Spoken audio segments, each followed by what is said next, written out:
Hello dear YouTubers, I have prepared a new story for you. But before I read the story, don't forget to like and subscribe my channel. The Story of an Hour, by Kate Chopin. Knowing that Mrs. Mallard was afflicted with a heart trouble, great care was taken to break to her as gently as possible the news of her husband's death. It was her sister Josephine who told her, in broken sentences, veiled hints that revealed and half concealing. Her husband's friend Richards was there, too, near her. It was he who had been in the newspaper office when intelligence of the railroad disaster was received, with Brantley Mallard's name leading the list of killed. He had only taken the time to assure himself of its truth by a second telegram, and had hastened to forestall any less careful, less tender friend in bearing the sad message. She did not hear the story as many women have heard the same, with a paralyzed inability to accept its significance. She wept at once, with sudden, wild abandonment, in her sister's arms. When the storm of grief had spent itself, she went away to her room alone.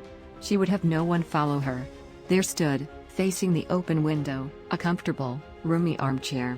Into this she sank, pressed down by a physical exhaustion that haunted her body and seemed to reach into her soul.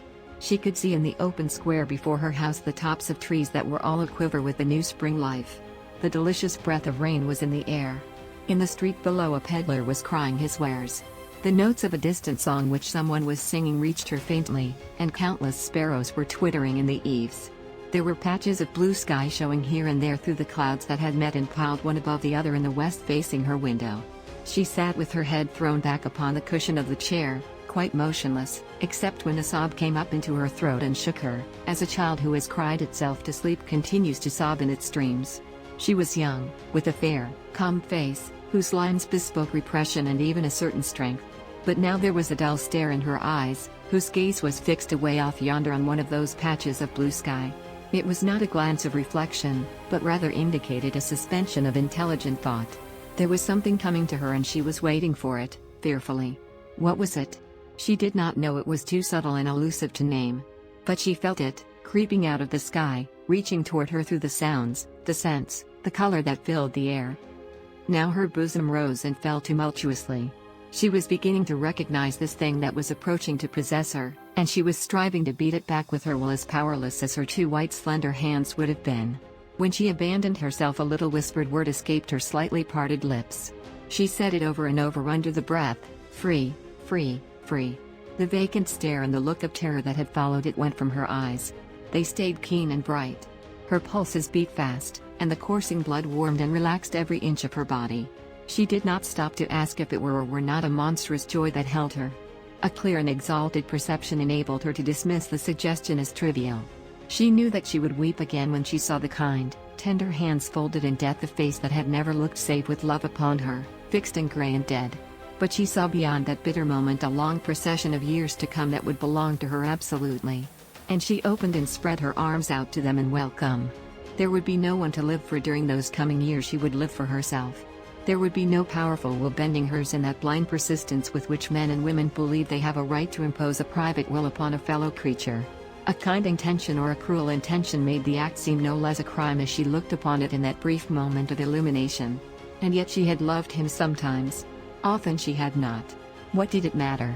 What could love, the unsolved mystery, count for in the face of this possession of self-assertion which she suddenly recognized as the strongest impulse of her being? Free. Body and soul free. She kept whispering. Josephine was kneeling before the closed door with her lips to the keyhole, imploring for admission. Louise, open the door. I beg, open the door. You will make yourself ill. What are you doing, Louise? For heaven's sake, open the door. Go away. I am not making myself ill. No, she was drinking in a very elixir of life through that open window. Her fancy was running riot along those days ahead of her. Spring days, and summer days, and all sorts of days that would be her own. She breathed a quick prayer that life might be long. It was only yesterday she had thought with a shudder that life might be long. She arose at length and opened the door to her sister's importunities. There was a feverish triumph in her eyes, and she carried herself unwittingly like a goddess of victory.